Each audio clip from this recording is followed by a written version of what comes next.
Mitchell's hand was on my shoulder, fingers digging in just enough to make me pause. "Don't do this to yourself, Elena," she whispered, her voice carrying that particular tone people use when they're trying to save you from yourself. "He's a beautiful soul, but he's a ghost in a dog's body. You'll be carrying his weight until the day he dies." I looked past her, through the chain-link gate of the kennel, at the German shepherd dragging himself toward us. His front legs moved with purpose, powerful and sure, but his back half followed like dead weight, scraping across the concrete with a sound that made my teeth ache. He didn't whine, didn't bark, just pulled himself forward with this look of stoic resignation that I recognized immediately because I saw it in the mirror every morning. "He's a 70-pound anchor," Mitchell continued. "He'll drown you." I watched Koda, that's what they'd named him, apparently without irony, drag his useless legs another foot closer. Something flickered in his amber eyes. Not hope, exactly. More like recognition. "Then we'll learn to swim together," I heard myself say. The adoption paperwork felt like a confession. "Special needs animal waiver," it said in bold letters across the top, and beneath that, a list of warnings so long it spilled onto a second page. I signed my name 4 times, each signature feeling like a small act of defiance against the reasonable, sensible life I was supposed to want. Mitchell walked me through Koda's history with the clinical detachment of someone who'd watched too many happy endings turn sour. Found in a ditch off Highway 52 3 months ago, mid-July, during the worst heat wave in a decade. The vet who examined him estimated he'd been there at least 2 days. Shattered vertebrae, severed spinal cord, zero sensation below the waist. The Hendersons took him first. Mitchell flipped through a binder thick with failed placements. Nice family, 3 kids. They had him for 2 weeks before they brought him back. Said it was too hard on the children, watching him struggle. She turned another page. Then the Thompson. They lasted 5 days. Then Mr. Kowalski. He's elderly, thought they could be broken together. Lasted 3 weeks before his daughter intervened. I understood what she wasn't saying. I would fail too. 30-year-old women living in studio apartments with unpacked boxes and overdue bills don't successfully rehabilitate paralyzed dogs. We barely rehabilitate ourselves. The shelter was a squat cement building on the edge of town, the kind of place that smelled like industrial cleaner and heartbreak. It was late August, the tail end of that same heat wave, and the AC had been broken for a week. Sweat pooled at the small of my back as Mitchell led me to the kennel. "He doesn't like other dogs," she warned. "Doesn't play with toys. Doesn't really engage. He eats, he drags himself to the water bowl, and he sleeps. That's it. That's his whole life now." But when she opened the gate, Koda came to me. Not quickly, nothing about him was quick anymore, but deliberately. He pulled himself across the concrete, his nails scraping, his back legs limp and twisted behind him, until he reached my feet. Then he stopped and looked up at me with those amber eyes, and I swear to God, I felt seen for the first time in 6 months. I knelt down. His fur was coarse and warm under my palm. There was a scar across his spine, thick and raised where they'd operated to stabilize the break. Below that scar, nothing. No twitch, no reflex, no sign of life. "The vet says there's no chance," Mitchell said softly. "The damage is complete. He'll need to be expressed 3 times a day. That means manually emptying his bladder. He'll need the rear end sling for bathroom breaks. He'll develop sores if you're not vigilant about rotating him. And Elena," she waited until I looked up, "he weighs 70 pounds. You'll be lifting that weight multiple times a day, every day for the rest of his life, which, if we're being honest, probably won't be wrong. These cases usually develop complications, infections, organ failure." I should have walked away. The reasonable Elena, the one who used to have a career and a boyfriend and a future, would have thanked Mitchell for her honesty and left to find a nice, normal dog. A Labrador who fetched, a terrier who yapped, anything with 4 working legs and a wagging tail. Instead, I signed the last form and said, "When can I take him home?"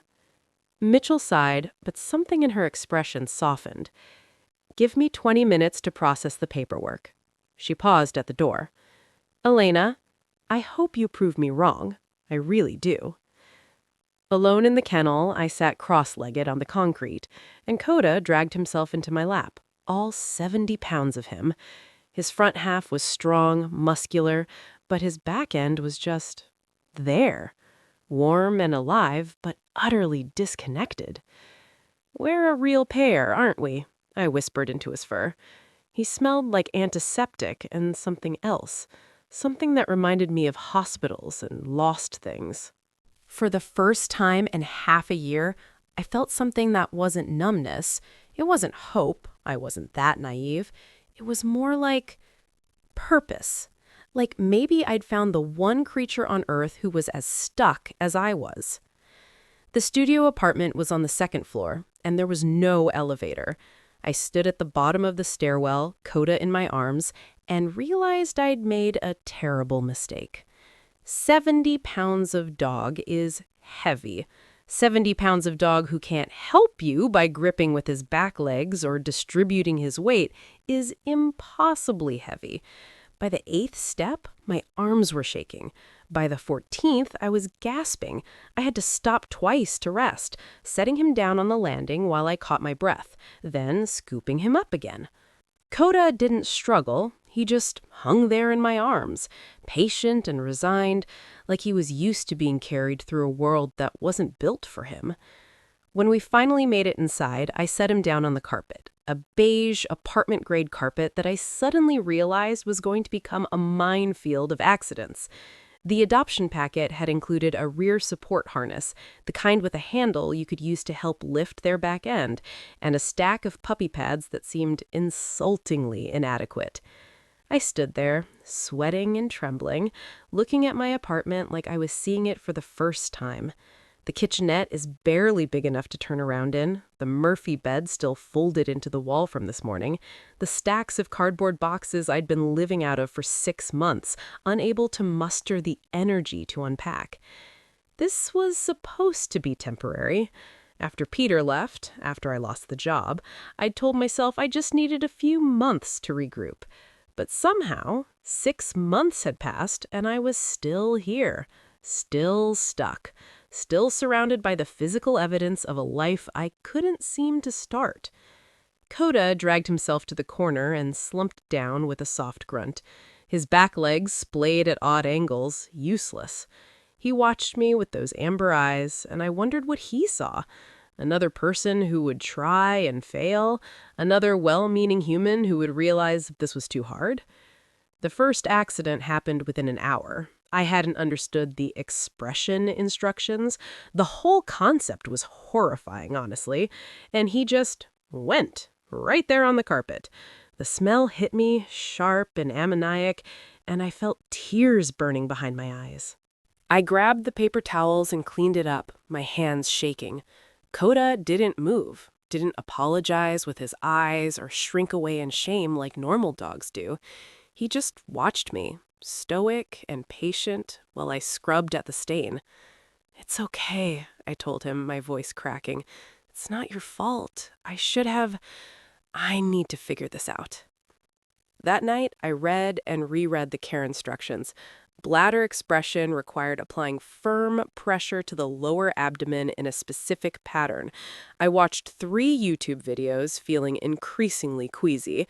The harness had to be fitted carefully to avoid pressure sores. The supplements, for joint health, for nerve support, for urinary tract health, had to be given with food twice daily. I set an alarm for every 4 hours. At 2 a.m., I woke to express his bladder. At 6 a.m., I woke up to do it again. My back ached from lifting him. My head ached from lack of sleep. But I did it. The second day was worse. The harness rubbed a raw spot on his hip that I didn't notice until I saw him licking at it obsessively. I panicked, called the emergency vet line, and spent 45 minutes on hold before a tired-sounding technician told me to apply some antibiotic ointment and readjust the straps. On the third day, I tried to take him outside.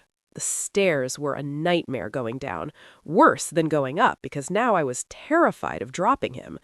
Once we made it to the small patch of grass behind the building, I used the rear harness to support his back end while he did his business. A neighbor walked by and stared. I felt my face burn with embarrassment, though I wasn't sure why. What did I have to be embarrassed about? By the end of the first week, I had a system. Alarm at 6 a.m., expression, breakfast, supplements. Alarm at 10 a.m., outside, expression, check for sores. Alarm at 2 p.m., repeat. Alarm at 6 p.m., dinner, supplements, outside. Alarm at 10 p.m., final expression, bed. My entire life had become a series of alarms and physical labor. My lower back throbbed constantly, my shoulders ached. I'd stopped answering calls from my mother, stopped checking my email, stopped doing anything that wasn't directly related to keeping Koda alive and clean and comfortable. And Koda? He endured. That's the only word for it. He didn't fight me when I lifted him, didn't snap when I had to manipulate his body in ways that must have been uncomfortable. He just accepted it all with that same stoic resignation. On the 7th night, I collapsed on the Murphy bed, too exhausted to even pull it down properly, and stared at the ceiling. Every muscle in my body screamed. The apartment still smelled faintly of urine, despite my best efforts. I had $12 in my checking account until payday. Koda was on his bed in the corner, a thick orthopedic cushion I'd charged to my nearly maxed credit card. I could hear his breathing, slow and steady. "What the hell am I doing?" I whispered to the empty room. No answer came, just Koda's breathing and the hum of my refrigerator, and the sound of my neighbors arguing through the thin walls. I closed my eyes and set the alarm for 2 a.m. 3 weeks in, I realized I hadn't left the apartment except to take Koda outside. No errands, no coffee runs, no aimless wandering through Target at 9 p.m. like I used to do when the walls felt too close. I'd been fired 4 months before Koda. Restructuring, they'd called it, which was corporate speak for "you stopped caring and we noticed." They weren't wrong. After Peter left, I'd shown up late more days than not, turned in work that was passable instead of good, and spent my lunch breaks sitting in my car, staring at nothing. Peter. God, I hadn't let myself think about him in weeks. But sitting there on the apartment floor at 2 a.m., waiting for it to be time for Koda's expression, he came flooding back. "You're too much work, Elena." That's what he'd said. Not in anger, that might have been easier. He'd said it with this tired kindness, like he was putting down a sick animal. "I can't fix you. I can't make you happy. I feel like I'm drowning trying to keep us both afloat, and you're not even trying to swim." I'd wanted to argue, wanted to scream that I was trying, that depression wasn't something you just decided to stop having, that I needed him to be patient just a little longer. But I didn't. I just watched him pack his things and leave. And some part of me thought, he's right. I have too much work. After that, I stopped trying at my job. Stopped trying at anything, really. What was the point? I was 30 years old, living proof that your 20s don't prepare you for anything, that all those people who told you to follow your passion were liars, that some people just get stuck and stay stuck. Koda stirred in his corner, trying to shift his weight. His back legs moved with him, dead weight scraping against the cushion. He grunted softly, frustrated. I went to him, lifted his rear end, helped him rotate to a new position. His back legs were warm under my hands, but completely limp. The fur was thinner there, already showing signs of atrophy. Muscle wasting, the vet had called it. Use it or lose it, and he couldn't use it, so... "I get it," I told him, settling down beside his bed. The carpet was rough against my bare legs. "You can't move forward. Neither can I." His amber eyes found mine in the darkness. I had been avoiding it, the obvious parallel, But sitting there at 2 a.m. with my back aching and my life in shambles, I couldn't anymore. Koda's legs didn't work because his spine was severed. What was my excuse? I'd spent 6 months in this apartment telling myself I was regrouping, healing, taking time to figure things out. But really? I was just dragging myself forward like Koda did, going through the motions because stopping would mean giving up entirely. "The vets said you'd never walk," I whispered. "My mom says I'm wasting my life. Peter said I was too broken to fix. Maybe they're all right." Koda's tail twitched. Just a tiny movement, involuntary probably, but it was there. "Or maybe," I continued, "maybe they don't know everything." I laid down on the floor beside him, my cheek pressed against the scratchy carpet. Koda stretched his neck and rested his chin on my shoulder. 70 pounds of broken dog and one broken woman, both of us stuck on the floor of a studio apartment at 2 a.m. The job I lost had been in marketing. I'd actually been good at it once, back when I gave a damn. Creative campaigns, clever copy, the kind of work that made clients call you directly to say thank you. But somewhere along the way, I'd stopped believing in what I was selling. Stopped believing in anything, really. And Peter? God, Peter. I'd loved him, or thought I did. But looking back, I wondered if I just loved the idea of someone loving me, someone thinking I was worth the effort. When that ended, when he looked at me and decided I wasn't, it confirmed every awful thing I'd suspected about myself. "I used to be different," I told Koda.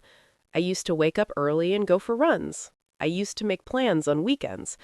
I used to think I'd do something that mattered." His breathing was steady against my neck, warm and alive and completely dependent on me. Now look at me.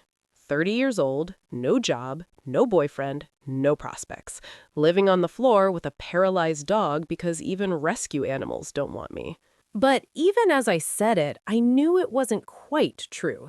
Koda hadn't chosen me. I'd chosen him. Despite Mitchell's warnings, despite the rational voice in my head screaming that this was a mistake, I'd looked at this broken animal and thought, yes, this one. Maybe that meant something. Maybe it meant I wasn't completely gone.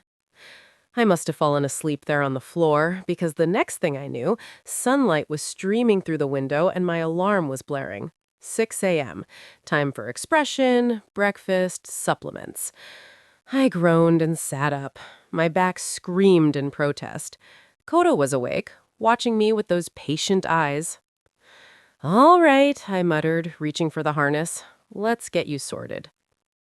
As I worked through the morning routine, expression, food, meds, outside, and back up those damn stairs, I caught myself in the bathroom mirror. Hair unwashed, dark circles, wearing the same sweatpants I'd been in for 3 days. I looked like hell. I looked exactly like someone who'd given up. But I was here. I was doing this. Every 4 hours, every day, I was showing up for Koda in a way I hadn't shown up for myself in months. That had to count for something. Dr. Kovich's office smelled like antiseptic and money. Everything was chrome and white, with framed credentials covering every wall like trophies. The waiting room had a fancy coffee machine and leather chairs that probably cost more than my car. I'd maxed out another credit card to afford this appointment. Mitchell had given me his name and said he was the best in the state for neurological cases. I'd spent a week psyching myself up to call, another week waiting for the appointment, and now here I was, Koda at my feet on a folded blanket, about to hear an expert confirm what everyone already believed. This was hopeless. The vet tech who took us back was kind, but professional in that way that meant she'd seen 1,000 cases like ours. She weighed Koda, 68 pounds now, he'd lost a bit, and took his temperature while making the sort of cheerful small talk that medical professionals use to fill uncomfortable silences. Dr. Kovich entered without knocking. He was younger than I'd expected, maybe 40, with the kind of lean efficiency that suggested he didn't waste time on anything, including pleasantries. "Elena Martinez?" He glanced at his tablet. "And this is Koda.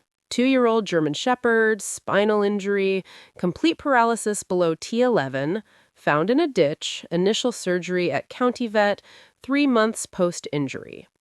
That's right. He knelt beside Koda without preamble, his hands moving over the dog's spine with practiced precision. Koda didn't react. Dr. Kovic pressed his fingers into the muscle, watching for a twitch. Nothing.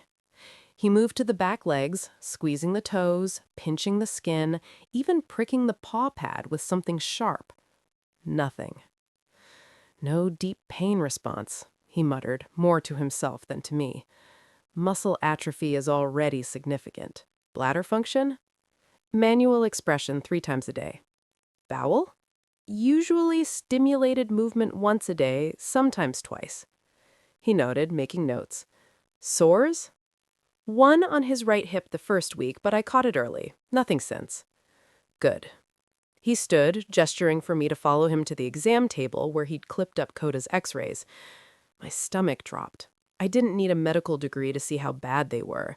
The spine looked like a broken bridge, the vertebrae misaligned, a dark space where they should have connected. This is T11, Dr. Kovic said, pointing with a pen. Complete fracture with displacement. The spinal cord was severed on impact. The initial surgery stabilized the spine to prevent further damage, but the neurological damage was already done. He turned to face me. Miss Martinez, I'm going to be direct because I think you deserve honesty. This dog will never walk again. I'd been expecting it, but hearing it still hurt. Never? Never. The spinal cord doesn't regenerate. Once it's severed, that's it. There's no surgery, no therapy, no miracle drug. The signals from his brain simply cannot reach his hind legs anymore. But he's only 2 years old. I understand, and with excellent care, which it sounds like you're providing, he can live a comfortable life, but it will be a life in a wheelchair or with significant support. The question you need to ask yourself is whether that's fair to him or to you. There it was, the question everyone had been dancing around.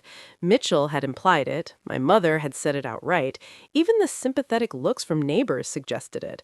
Would the merciful thing be to let him go? What about physical therapy, water therapy, acupuncture, anything?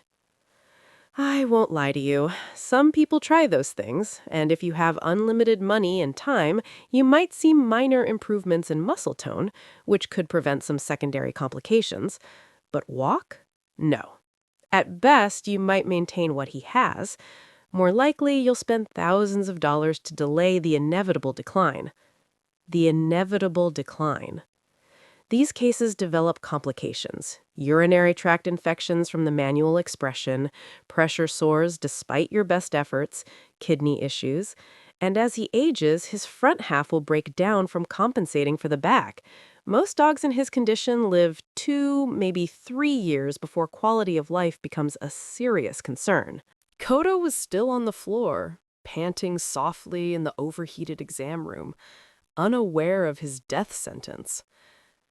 So, you're saying I should euthanize him?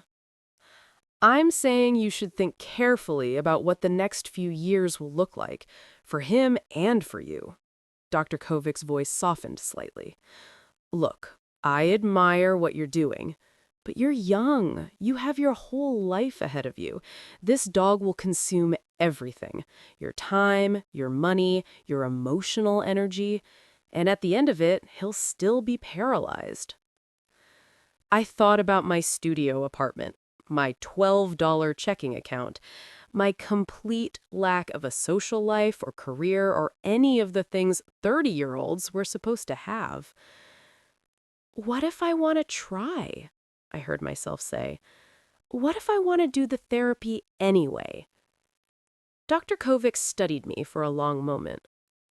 Then I'll write you a referral for a canine rehab center. But, Miss Martinez, please understand, I'm not doing this because I think it will work. I'm doing it because I can see you need to try. He handed me a paper with an address. Dr. Mary Darko runs an aquatic therapy program. It's expensive, but she has some equipment you can use at home if you can't afford regular sessions. Tell her I sent you. Thank you. Don't thank me yet. He looked down at Koda. This road you're choosing, it's going to be hard. Harder than you think. Make sure you're doing it for the right reasons. I left with the referral, a printout of the x-rays I couldn't bear to look at, and a recommended wheelchair model that cost $400 on Amazon. Used ones were going for $150 if I didn't mind questionable hygiene. In the parking lot, I sat in my car and cried. Big, ugly sobs that made my chest hurt. Koda was in the back seat, watching me in the rearview mirror with those calm amber eyes. He says you'll never walk, I told him through my tears. He says I'm wasting my time. Koda didn't respond. Of course he didn't. He was a dog. But sitting there, ugly crying in a parking lot, I realized something. Everyone had told me the same thing about my own life, that I was wasting it, that I needed to move on, get over it, stop wallowing. At 30, I was too old to still be figuring things out. Maybe they were right about Koda. Maybe the spinal cord would never heal, and maybe he'd never take another step without wheels or support.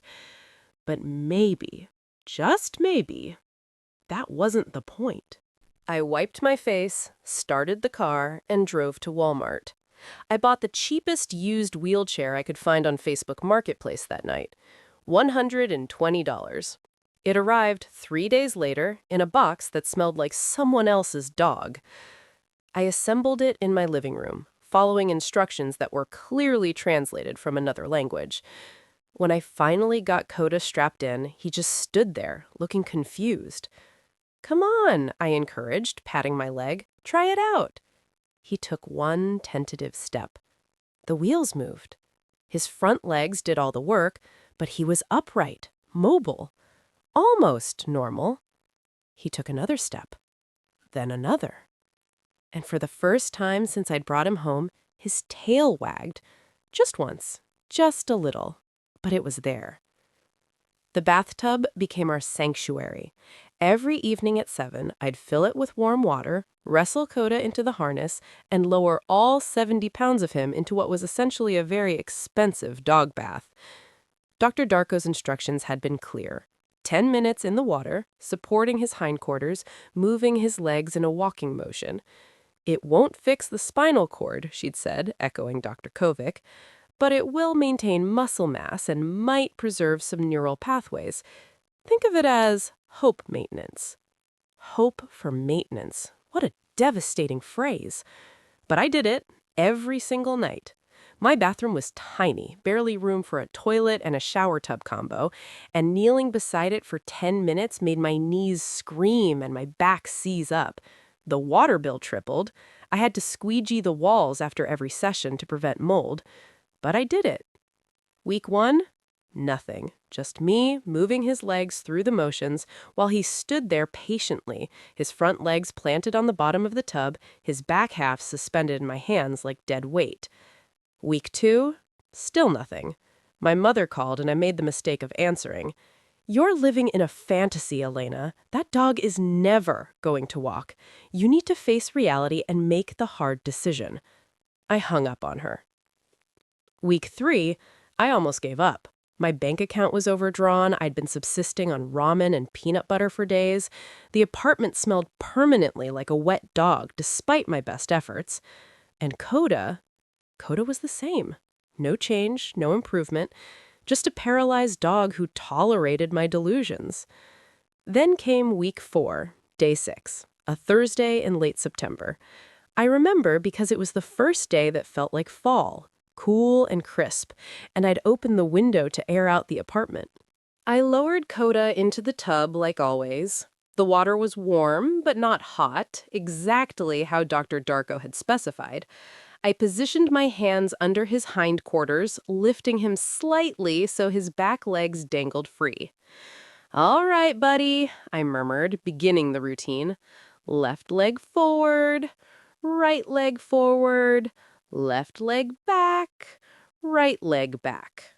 I'd said the same thing every night for 4 weeks. A mantra. A prayer. A pathetic attempt to manifest something that doctors said was impossible. Left leg forward, right leg forward, left leg. His toe flickered. I froze, stared at his left paw. Had I imagined it? Was I so desperate that I was hallucinating responses that weren't there? Left leg forward, right leg forward, left leg. There! There! The middle toe on his left foot twitched. Just a millimeter. Just for a second, but it moved. "Oh my God," I whispered. "Oh my God, Koda, did you?" I tried again, moved his leg through the motion, watched his foot. Nothing. Again. Nothing. "Come on," I begged. "Come on, you did it once. Do it again." Nothing. I must have spent 20 minutes in that bathroom, water going cold, my back screaming, moving his leg over and over, desperate to see it again. But whatever had happened, it didn't happen again.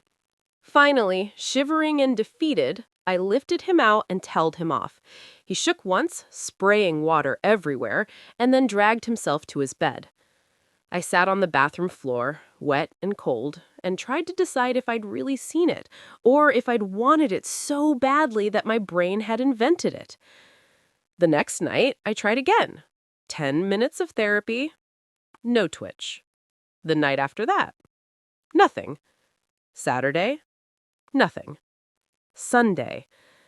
I was ready to accept that I'd imagined the whole thing, that I was so desperate for progress that I'd conjured a phantom movement. I went through the motions mechanically, my hope draining away with the bathwater. Left leg forward, right leg forward, left leg back, right leg. The toe twitched. Then the one next to it. Then, impossibly, his entire foot flexed. Just for a second. Just barely. But it was real. It was real. I burst into tears right there in the bathtub, water sloshing everywhere, Koda looking at me like I'd lost my mind.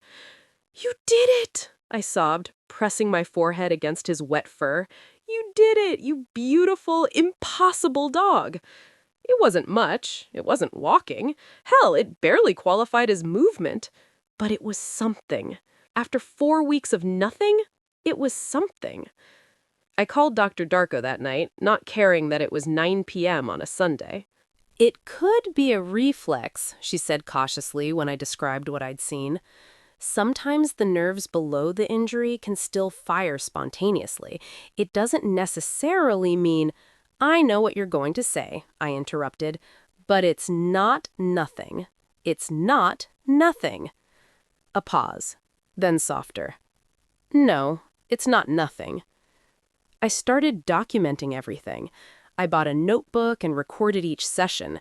Date, time, water temperature, which leg moved, how many times, for how long. Most nights there was nothing to record. But some nights, glorious, miraculous nights, that left toe would twitch. Sometimes the right one would join it. Once, his whole foot flexed for a full second. It became my metric for hope. Not whether he'd walk again, I still couldn't let myself believe that, but whether he was still in there, still fighting, still capable of surprising us both. 6 weeks in, his left leg drew up slightly during therapy. Not much, maybe an inch, but it drew up. I showed Dr. Darko during our next appointment. She watched carefully, her expression professionally neutral, as I moved his leg through the water. The toe twitched, the foot flexed, the leg drew up. "Reflex," she said, then meeting my eyes. "But reflexes are still neural activity. The cord is severed, so these signals aren't coming from his brain, but local nerves can still function. It's not recovery, Elena, but it's not deterioration either." Not recovery, but not deterioration. I'd take it. That night in the bathtub, I whispered to Koda, "I don't care what they say. I don't care if it's just reflexes. You're still fighting. And if you're still fighting, then so am I." His left toe twitched in response. It might have been involuntary, it might have been meaningless, but I chose to believe it meant he understood. The intervention happened on a Saturday in October. I'd made the mistake of posting a video on Instagram, just a 10-second clip of Koda's toe twitching during therapy. I'd captioned it, "Small Victories," with a heart emoji. My mother saw it. She called my aunt. My aunt called my best friend from college, Sophie, and suddenly, at 2 p.m. on a Saturday, all three of them were standing in my apartment, looking at me like I was a cult member who needed deprogramming. "Absolutely not," I said when I opened the door to find them there. "No, I'm not doing this." "Elena, sweetheart, we're worried about you," my mother began, pushing past me into the apartment. She stopped short when she saw the state of things. I'll admit, it wasn't great. The Murphy bed was still down from the night before, unmade. The wheelchair was in the middle of the floor. Puppy pads was stacked in the corner. The whole place smelled like dog and cleaning products. "Jesus, Elena," Sophie breathed, taking it in. "Get out," I said. "We're not leaving until we talk about this." My aunt, ever the practical one, settled herself on my only chair like she was planning to stay a while. "This has gone on long enough." "What has happened? Me taking care of a dog?" "You're not taking care of a dog," my mother said. "You're destroying your life for a lost cause." Koda was in his bed, watching the proceedings with his usual stoic calm. He'd gotten used to visitors, though visitors was a generous term for people who showed up to tell me I was making bad choices. "Did you see the video?" I asked. "His toe is moving. That's progress." "It's a reflex, Elena." Sophie pulled out her phone, showing me an article she had apparently saved for this exact purpose. "I looked it up. Spinal cord injuries can cause involuntary muscle movements. It doesn't mean he's recovering." "You're not a vet." "Neither are you," my mother snapped. "But the actual vets, the experts you paid hundreds of dollars to see, they all said the same thing. He's never going to walk, and you're bankrupting yourself trying to prove them wrong." "It's my money." "Is it?" My aunt raised an eyebrow. "Because I heard you're 3 months behind on your car payment. I heard you got turned down for that marketing job because you showed up to the interview with dog hair all over your suit." That one stung because it was true. The job had been my first interview in months, and I'd blown it spectacularly. But in my defense, Koda had thrown up that morning, and I'd been so frazzled I'd forgotten to lint roll my blazer. "I'll find another job." "When?" Sophie asked. "You don't leave this apartment except to take him outside. You don't answer your phone. You canceled on me 3 times last month. Elena, you're 30 years old. You should be building a career, dating, living your life, not playing nurse to a paralyzed animal." "He's not just an animal," I said quietly. "We know you care about him," my mother said, in that tone she used when she was trying to be patient. "But sweetheart, this isn't healthy. You've made him your whole world, and he can't even—" She gestured helplessly at Koda. "He can't give you anything back. He's a black hole. You pour everything into him and get nothing in return." I looked at Koda. His amber eyes met mine, calm and knowing. "That's where you're wrong," I said. "He gives me a reason to get up in the morning. He gives me something to care about besides my own miserable thoughts. He gives me—" My voice cracked. "He gives me purpose." "Elena, when Peter left, when I lost my job, I wanted to die." There. I'd said it. The thing I'd been too ashamed to admit even to myself. Not in a dramatic way, I didn't make plans or anything, but I'd lie in bed at night and wish I just wouldn't wake up. Because what was the point? I'd failed at everything. I was alone and broke and 30 and pathetic. Silence. My mother's eyes were filled with tears. "And then I got Koda," I continued, "and suddenly I couldn't stay in bed because he needed me. I couldn't wallow because he had to be fed and medicated and cleaned. I couldn't give up because if I did, who would take care of him? Who else would believe he's worth the effort?" "But what happens when he dies?" Sophie asked softly. Because, Elena, these cases, they don't last. And when he's gone, where will you be? You'll have wasted years of your life on what? On loving something? On trying to help something that everyone else had given up on? I laughed, bitter. Yeah, what a waste. My aunt stood up. We're not saying you have to put him down today, but you need to start thinking about your future. Real career opportunities, relationships, maybe even moving out of this place. She gestured at the studio. You're living like a college student, or worse, a homeless person with a paralyzed dog. Thanks for the feedback. Elena, get out. I opened the door. All of you, get out of my apartment. We're just trying to help. By telling me to give up on the only thing that makes me feel like I'm not completely worthless? By telling me that caring about something other than my career prospects makes me pathetic? I felt tears burning and fought them back. I don't need that kind of help. Sophie reached for me. We love you. We want you to be happy. Then be happy that I found something worth fighting for. I stepped aside, making room for them to leave. Please go. They went, reluctantly, with backward glances and whispered concerns. My mother paused at the door. I'm your mother. I know when you're hurting yourself. Maybe I need to hurt for a while. Maybe that's better than being numb. She left. The door clicked shut, and I was alone with Koda in my tiny, dog-smelling apartment. I slid down to the floor and cried. Big, shoulder-shaking sobs. Koda dragged himself over and rested his chin on my knee. They think I'm crazy, I told him. His tail thumped once against the carpet. They think you're hopeless. Another thump. They think I should give up on you and focus on fixing myself. He looked up at me with those amber eyes, and I swear to God there was understanding there. Not pity, not dependence, just solidarity. But what they don't get, I whispered, scratching behind his ears, is that maybe fixing you is how I fix myself.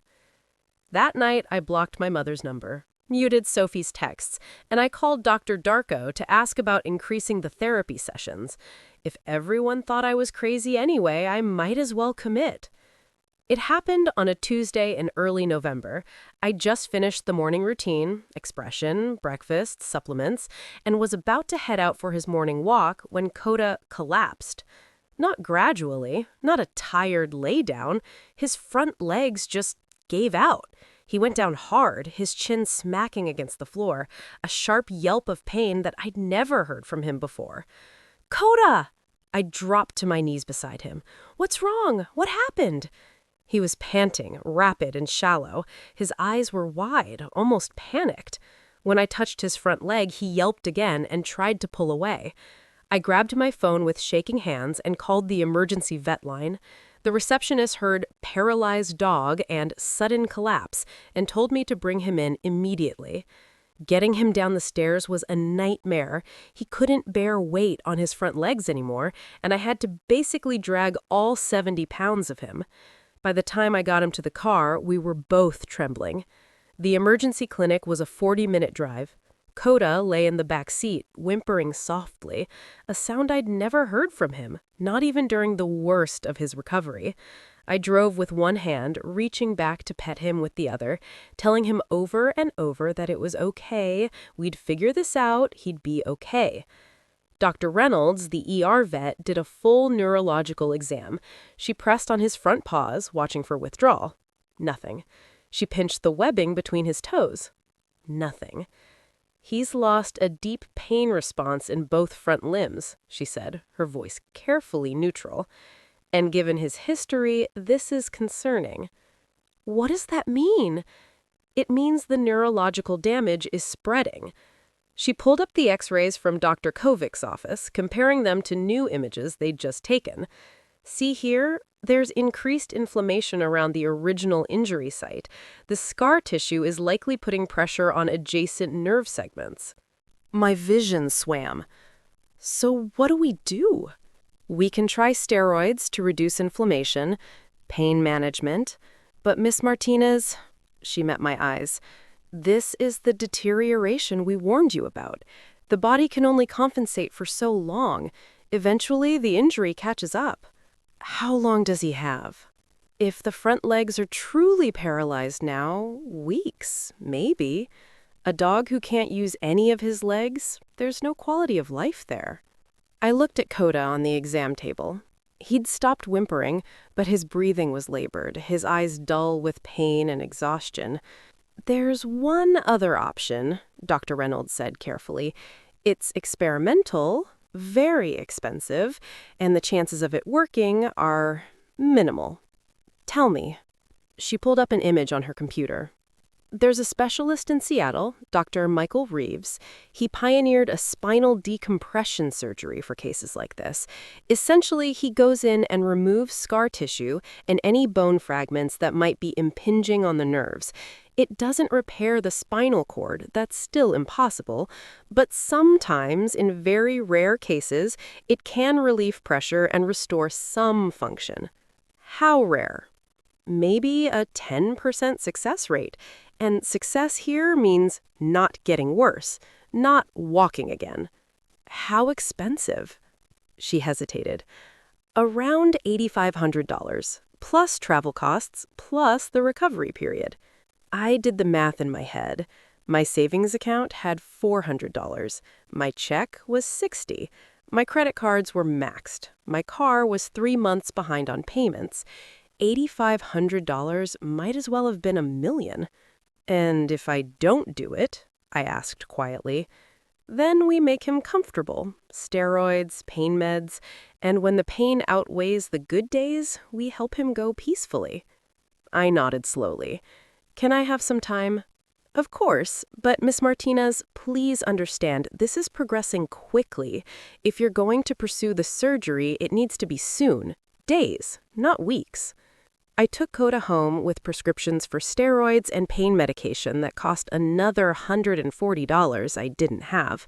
I put it on my credit card and tried not to think about the interest rate. That night, I didn't do therapy. I just lay on the floor beside Koda, my hand on his chest, feeling his heartbeat. He couldn't use his front legs now, couldn't even hold himself up. I'd had to hand feed him dinner, water him with a syringe. He'd looked at me the whole time with those amber eyes, and I saw something I'd never seen before. Resignation. He was giving up. I called Sophie. I don't know why. We hadn't spoken since the intervention. Elena? She sounded surprised. Are you okay? No, my voice broke. Koda is worse. They say he's dying. There's a surgery, but it costs $8,500, and I don't have it. And I don't know what to do. Silence. Then, Elena, I'm so sorry, but maybe this is a sign that it's time. Time for what? To let him go, to stop fighting the inevitable. I hung up. I called my mother next. That one about the same, except she added, I'll pay for the euthanasia if you need help with that. I hung up on her, too. At 2 a.m., unable to sleep, I opened my laptop and started a GoFundMe. I'd never done one before, felt embarrassed even considering it, but I wrote out Koda's story, the ditch, the paralysis, the small victories, the sudden regression. I added a video of his toe twitching. I set the goal at $8,500. I shared it on Facebook, Instagram, and Twitter, sent it to everyone I knew, even people I hadn't talked to in years. Then I lay back down beside Koda and waited. By morning, it had raised $83. By the end of the day, $240. By the end of the week, $900. It wasn't enough. It wouldn't be enough. On Friday night, sitting in my car in the clinic parking lot with Koda in the back seat for another pain med refill, I made a decision. I called the number on my car loan statement. I need to know what I'd get if I sold the car, I said. The representative ran the numbers. After paying off what I owed, I'd clear about $6,000. I called Dr. Reeves' office in Seattle. They could get Koda in next Tuesday if I could make it work. I sold my car on Saturday for $5,800, added the GoFundMe funds, counted every dollar in my savings, checking, and the emergency cash I kept in a sock drawer. Total, $8,317. Close enough. I booked the surgery for Tuesday. Getting to Seattle without a car was its own adventure. I rented a car for the trip, another $150 I barely had, and drove 12 hours with Koda lying in the back on every blanket and pillow I owned, trying to cushion the journey for a dog who couldn't feel half his body anymore. He slept most of the way. The steroids and pain meds kept him comfortable, but he was a shadow of himself. No more stoic patience, just exhausted acceptance. I checked us into a motel that allowed pets, $79 a night, highway robbery, and carried him inside. He was lighter than I remembered. The muscle he'd maintained in his front end was wasting away now that he couldn't use those legs either. The surgery was scheduled for 8 a.m. Dr. Reeves had told me to withhold food and water after midnight. I sat up with Koda all night, memorizing him, the pattern of his fur, the small scar on his ear from some old injury, the way his breathing changed when he dreamed. "I'm sorry," I whispered around 3 a.m. "I'm sorry I dragged you into this. Everyone said to let you go, and maybe they were right. Maybe I'm just torturing you because I can't stand to be alone again." His eyes opened, those amber eyes that had seen me through the worst months of my life. "But I have to try," I continued. "I have to know that I did everything I could. Because if I give up on you, I'm admitting that some things really can't be fixed. And I'm not ready to believe that yet." At 7 a.m., I carried him into Dr. Reeves' clinic. It was sleek and modern, the kind of place that reeked of competence and cost. The vet tech who took us back was cheerful and efficient, getting Koda prepped for surgery with practiced ease. Dr. Reeves came in to go over the consent forms. He was older than I'd expected, maybe 60, with kind eyes and steady hands. "I want to make sure you understand the risks," he said. "This is major surgery. There's about a 10% chance of complications leading to death on the table. Even if he survives, there's a 90% chance he'll remain paralyzed. We might remove the pressure and still see no improvement." "I understand. And you're still willing to proceed?" I looked at Koda, already sedated, his eyes half closed and unfocused. "I am still willing to try." Dr. Reeves nodded. "Then let's give him the best chance we can." They took him back at 8:15 a.m. I was directed to a waiting room with coffee that tasted like cardboard and magazines from 2019. I tried to read, tried to scroll on my phone, tried to do anything except calculate how much debt I'd just taken on for a surgery that probably wouldn't work. The hours crawled. 9 a.m. came and went, then 10, then 11. At 11:47, a vet tech came out. "Ms. Martinez, Dr. Reeves wanted me to update you. They've made the incision and are starting the decompression now. Everything looks stable." I nodded, unable to speak. More waiting. Noon, 1 p.m. I bought a sandwich from the vending machine and couldn't eat it. At 2:30 p.m., Dr. Reeves emerged. He was still in his scrubs, his mask pulled down around his neck. His expression was carefully neutral. My heart stopped. "He made it through surgery," Dr. Reeves said, and I could breathe again. "He's in recovery now. Vitals are stable." "Did it work?" He sat down beside me, and that's when I knew the answer was complicated. "We found something unexpected. There was significant scar tissue, yes, and we removed all of that. But there was also a large benign cyst, about the size of a walnut, that had been putting pressure on the spinal cord above and below the original injury site." "A cyst?" "It likely formed in response to the initial trauma. It's been growing slowly, which would explain the sudden deterioration. We removed it completely." "So his legs might work now?" Dr. Reeves held up a hand. "I need to be very clear. The original spinal injury is still there. That hasn't changed. But the cyst and the scar tissue were compressing healthy nerve segments. Now that we've removed that pressure, there's a possibility, small but real, that he might regain some function." "How small?" Honestly, I don't know. I've seen cases where removing a cyst like this led to significant recovery. I've also seen cases where it changed nothing. The only way to know is to wait and see what happens when he wakes up. When will that be? Another hour or so. You're welcome to wait with him. They brought me to a recovery room where Koda lay on a heated pad connected to monitors that beeped steadily. He looked so small under all the equipment, so fragile. I pulled a chair up beside him and took his paw, his front paw, which couldn't feel my touch anymore.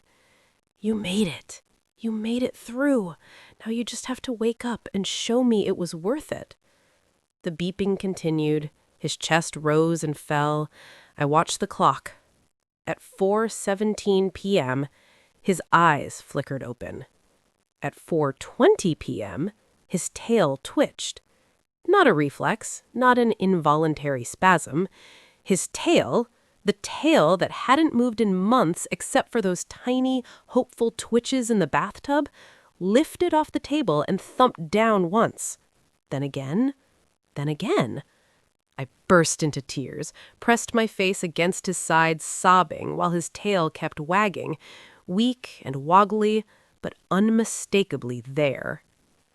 Miss Martinez? The vet tech had come in to check on him. She was staring at his tail. Is that... He's wagging! He's actually wagging! She ran to get Dr. Reeves. He came in, watched Koda's tail for a long moment, then carefully pressed on his front paw. Koda withdrew it. Deep pain response. Front limbs are regaining function. He moved to the back legs, pressed on the left paw. Nothing. Right paw? Still nothing. The back legs are still paralyzed, he said. But the front legs, I think we did it. I think we relieved the pressure. So he can walk? He can potentially use his front legs again. With physical therapy, he might regain full function there. The back legs, he shook his head. That's still the original injury. But Ms. Martinez, this is a victory. He's not deteriorating anymore. We stopped it. Koda looked at me with those amber eyes, fully awake now, and I swear he knew. He knew we'd done something impossible. The recovery was 3 days in Seattle at $80 a night for the motel, plus recovery care costs, plus the rental car extension. By the time we drove home, I'd maxed out another credit card and had exactly $14 to my name. But Koda could lift his head again, could bear weight on his front legs, could eat without being hand-fed. As we crossed back into our home state, his tail wagging intermittently in the back seat, I realized something. I'd spent my entire savings, sold my car, and gone into debt that would take years to pay off. And I'd do it again in a heartbeat. The weeks after surgery were harder than the months before. Koda had to relearn everything. How to hold up his front end, how to balance, how to eat and drink without assistance. It was like watching a puppy discover his body for the first time, except this puppy weighed 65 pounds and had a traumatic injury. We started with 5-minute sessions. I'd use the harness to support his weight while his front legs remembered how to bear it. He'd shake, sometimes collapse, but he'd try again. Dr. Darko said his progress was remarkable. She'd never used that word before, always manageable or stable or not deteriorating, but now remarkable. His front legs grew stronger. By week 2 post-surgery, he could stand unsupported for 30 seconds. By week 3, a full minute. By week 4, he could walk, actually walk, if I supported his hindquarters with the harness. We became a regular sight in the park behind my apartment building. Me holding the rear harness, Koda taking shaky steps on his front legs, dragging his back half, but upright, mobile, trying. People stopped to watch. Some asked questions. One older woman came up to me with tears in her eyes and said, "I had to put my dog down last year because of a spinal injury. The vet said there was no hope. Seeing yours, it makes me wonder if I gave up too soon." I didn't know what to say to that. Didn't want to be the poster child for false hope or miraculous recoveries. Every case is different, I finally managed. I just got lucky. But was it luck, or was it stubbornness?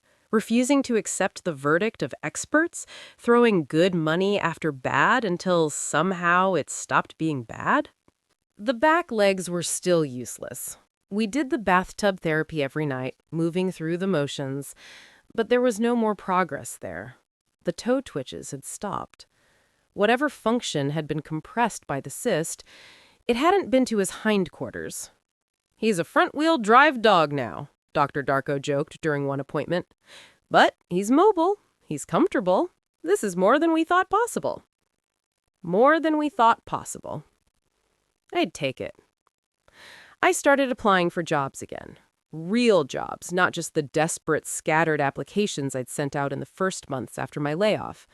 I updated my resume, practiced interview questions, and bought a new blazer with money I didn't have. The first interview went badly. I was rusty, nervous, too eager. They didn't call back. The second interview went better. It was for a junior marketing position at a startup. 30% less than I'd made at my old job, but I didn't care. When they asked about the 6-month gap in my employment, I told them the truth. I was taking care of a paralyzed dog who needed surgery. The interviewer, a woman in her 40s with kind eyes, smiled. Did the surgery work? He can use his front legs now, still working on the back half. Sounds like you don't give up easily. No, I said. I really don't. They offered me the job the next day. The money helped, but it wasn't enough to dig me out of the hole I'd created. I was still months behind on bills, still living off ramen and peanut butter, still weighing whether I could afford the gas to drive to the park or if we should just do laps in the parking lot. But I had a job. I had Koda. And for the first time in over a year, I had something resembling hope. 3 months post-surgery, Koda could walk the length of the apartment on his front legs with me supporting his back end. 6 months post-surgery, he could do a full lap around the park. His front legs were strong, muscular, and completely functional. The wheelchair gathered dust in the corner. We didn't need it anymore. I started sleeping better, started eating actual meals. I started unpacking those boxes I'd been living out of for over a year. Turn the studio apartment into something that felt less like a way station and more like a home. And Koda transformed from a ghost in a dog's body to a dog who just happened to need a little help with his back half. He started playing with toys, something he'd never done before, started barking at squirrels, started acting like the 2-year-old dog he was supposed to be. "You know what's amazing?" Dr. Darko said during our 1-year post-surgery checkup. "His front half compensated so well that I honestly forget he's still paralyzed in the back. He's just a dog who needs a sling. That's it." She was right. Somewhere along the way, the paralysis had stopped defining him. It was just a thing he had, like brown eyes or a German shepherd's natural alertness. And me? I'd stopped defining the self by my failures too. Yes, I'd been laid off. Yes, my boyfriend had left. Yes, I'd spent my entire 30s so far feeling stuck and broken and worthless. But I'd also refused to quit. I'd fought for something everyone said was hopeless. I'd gone into debt and risked everything for a paralyzed dog, and somehow, impossibly, it had worked. Not perfectly, not completely, but enough. It was a Saturday in late spring, almost 18 months after I'd first brought Koda home. The park was busy. Families with kids, couples walking hand in hand, dogs chasing tennis balls. The kind of scene that used to make me feel painfully lonely. Now it just felt normal. I had Koda in his rear harness, supporting his back end while he walked on his strong front legs. We'd developed a rhythm over the months. Him stepping, me lifting and placing, moving together like partners in a strange dance. We were heading back to the car when I saw her. Mitchell, the shelter manager. She was with a family, showing them a Jack Russell who was doing his best to strangle himself on the leash. "Elena?" She did a double take. "Is that Koda?" I confirmed, walking over. "Hey, Mitchell." She stared at him.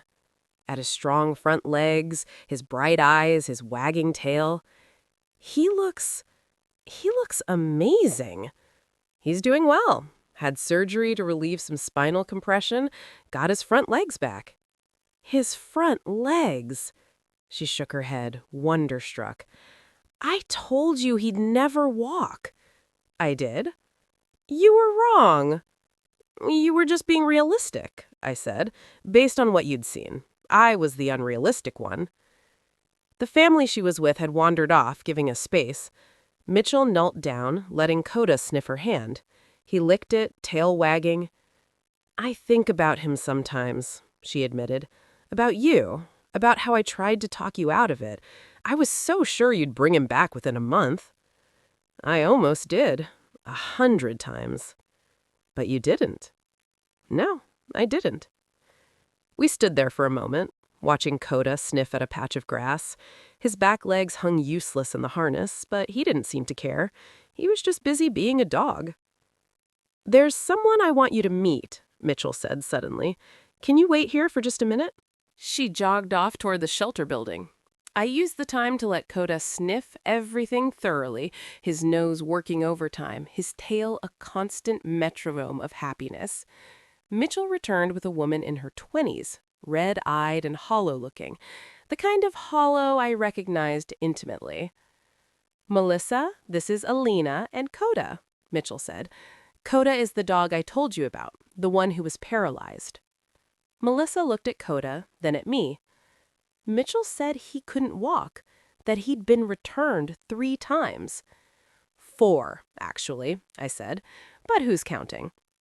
And now he uses his front legs. I support the back end. It's not perfect, but it works for us. Melissa's eyes filled with tears. I have a dog, Springer Spaniel. She was hit by a car last month. The vet said she'd never walk again, said I should put her down. But I can't. I can't. I knew that feeling, that desperate, irrational refusal to give up, that certainty that you had to try, even when everyone called you foolish. What's her name? I asked. Daisy. Does Daisy have a deep pain response? Any reflex on her toes? Sometimes. The vet said it was just involuntary. Maybe it is, I said, but maybe it's not. Look, I can't tell you that everything will work out. Koda got lucky. We found a cyst that could be removed. But even if Daisy never walks again, there are still options.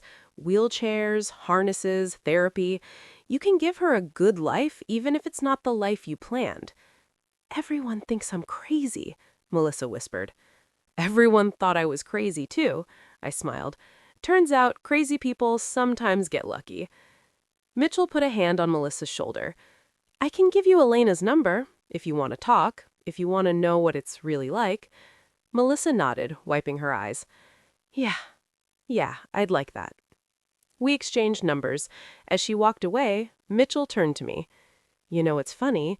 When you adopted Koda, I thought I was watching you make the biggest mistake of your life. Now I use you as an example when people come in looking at special needs cases. An example of what? I asked. That sometimes the impossible thing is exactly what we need. After Mitchell left, I walked Koda to our usual spot, a bench under a massive oak tree. I sat down and he settled at my feet, panting happily. A squirrel chittered above us. Koda's ears perked up, his whole body tensed. Don't even think about it, I warned. But he was a dog, and squirrels are basically dog kryptonite. He stood, front legs planted firmly on the ground, and stared up at the tree, every muscle quivering with prey drive. The squirrel ran down the trunk, realized its mistake, and scrambled back up. And Koda, my paralyzed, impossible, beautiful dog, lunged forward. I grabbed for the harness and missed. He took one step on his own, then another. His front legs were doing all the work, but his back legs were trying, not dragging, not dead weight, but swinging forward, some deep muscle memory kicking in, trying to participate. 3 steps, 4. Then his back left leg, the one that had twitched in the bathtub all those months ago, touched the ground. Just for a second, just barely, but it bore weight. He stumbled. I lunged forward and caught him before he went down, the harness finally in my hands. But for 4 steps, 4 beautiful, shaky, impossible steps, he'd been walking. Not with a harness, not with support. Walking. Did you just... I couldn't finish the sentence. I was crying too hard. Koda looked at me like I was being dramatic. The squirrel was gone, and therefore the universe had lost all interest. He settled back into position, waiting for me to support his rear end so we could continue our walk. But I'd seen it. Those 4 steps, that back leg touching down, even for a moment. The vets said his legs would never work. And they were right, for months they were right. But then they weren't. Or maybe they were still right, and this was just a fluke, a moment of adrenaline and muscle memory that would never happen again. I didn't care, because for 4 steps, Koda has proven that never is just a word we use when we're too tired to keep trying. That night, back in the apartment, I looked around at my life. The unpacked boxes were gone. The walls had photos now, mostly of Koda, but also of me and Sophie at coffee last week, of my mom visiting last month, of the team at my new job. The Murphy bed was still there, but I'd upgraded to actual furniture, a couch, a bookshelf, things that suggested I planned to stay. Koda was on his orthopedic bed, gnawing on a bone, his back legs splayed uselessly, but his tail wagging contentedly. I thought about the woman I'd been 18 months ago, 30 years old, paralyzed by depression and failure, convinced she was past her prime and out of chances. That woman had adopted a paralyzed dog because she recognized herself in him. 2 broken things stuck and immobile, going nowhere. But somewhere along the way, between the bathtub therapy and the financial ruin and the surgery and the stubborn refusal to quit, we'd both learned to move again. Koda would probably never be a normal dog. His back legs were still mostly useless, still needed support, still required daily therapy and care and attention. And me? I'd probably never be the person I'd imagined I'd be at 30, the successful career woman with the perfect relationship and the mapped-out future. But maybe that was okay. Maybe being broken isn't the same as being finished. Maybe sometimes you just need someone or something to believe in your impossible recovery, even when all the experts say never, even when the odds are 90% against you. Even when everyone you know thinks you're wasting your time. You try anyway. Because sometimes, on a random Saturday in the park, your paralyzed dog takes 4 steps chasing a squirrel. And those 4 steps make every struggle, every sacrifice, every moment you wanted to give up but didn't, worth it. I walked over to Koda and sat down beside him. He dropped the bone and rested his head on my lap, looking up at me with those amber eyes that had seen me through the darkest year of my life. "You know what?" I whispered. "Everyone said we were hopeless, both of us, too broken to fix." His tail thumped against the cushion. "They were wrong." Another thump. "We fixed each other." He closed his eyes, content, and I sat there in my small apartment with my paralyzed dog, and I was happy. Not perfect, not fixed completely, not the life I'd planned, but I'm happy, and sometimes that's the real miracle. 2 years after that first visit to the shelter, I got a call from Melissa. Her Springer Spaniel, Daisy, had just taken her first unassisted steps after months of therapy and 1 successful surgery. She was crying so hard I could barely understand her, but I got the gist. It worked. They didn't give up. They tried the impossible thing. And sometimes, just sometimes, the impossible thing works. Koda is 5 now. His back legs never fully recovered. He still needs the harness for support, still requires daily care, still moves through the world differently than other dogs. But he runs. In his own way, with his strong front legs and me supporting his back end, we run together through the park. And sometimes, when a squirrel catches his eye just right, he'll take those few miraculous steps on his own. The vets said his legs would never work. They were right, And they were wrong, because never is just the starting point for the stubborn ones. And Koda and I, we were nothing if not stubborn. If this story inspired you, please share this video to spread awareness about the reality of medical neglect. And if you believe every dog deserves a second chance like Koda, hit that subscribe button and join Heartbound Canine Tales. We'll see you in the next rescue story.